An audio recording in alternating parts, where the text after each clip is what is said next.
मैं आज तक एक बात पे हैरान हूँ, और मैंने बहुत से लोगों के मुंह से ये शिकवा सुना भी है कि अल्लाह दुख देता है। अल्लाह दुख नहीं देता।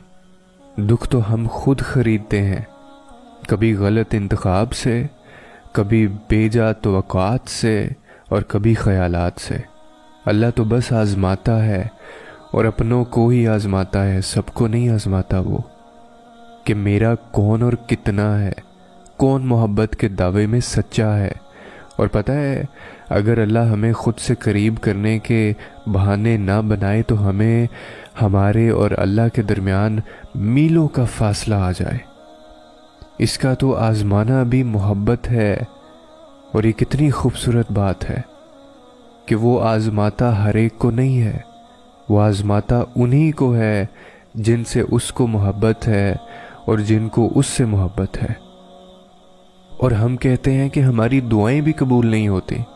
क्या तुमने कभी ये कहकर दुआ की है कि या अल्लाह मुझे मेरे दिल को तब तक दुआ से और इंतज़ार से थकने ना देना जब तक आप अपनी रज़ा ना शामिल कर दें। मुझे तब तक हिम्मत मत हारने देना मेरे प्यारे अल्लाह जब तक आप मेरे लिए कुन ना कह दें या कुन का इरादा ना कर लें। या अल्लाह पाक मुझे तब तक दुआ की तौफीक देते रहना जब तक आप मेरी चाहत को मेरे हक में बेहतरीन करके मेरे नसीब का हिस्सा बनाने का फ़ैसला नहीं कर लेते। चीज़ें मिल जाती हैं, चीज़ें ज़बरदस्ती भी ली जाती हैं, दुआएं भी कबूल हो जाती हैं। लेकिन क्या आप जानते हैं कि वो चीज़ जो आपके हक में बेहतरीन करके आपका नसीब बना दी जाए, वो सारी ज़िंदगी आपके पास रहती है।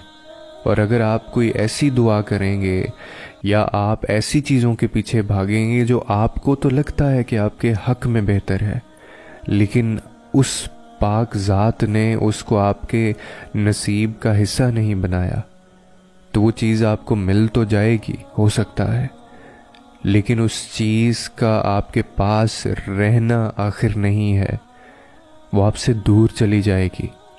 क्योंकि नसीब के जो हिस्से होते हैं, जो आपके नसीब में चीज़ें आती हैं, वही हमारी होती हैं।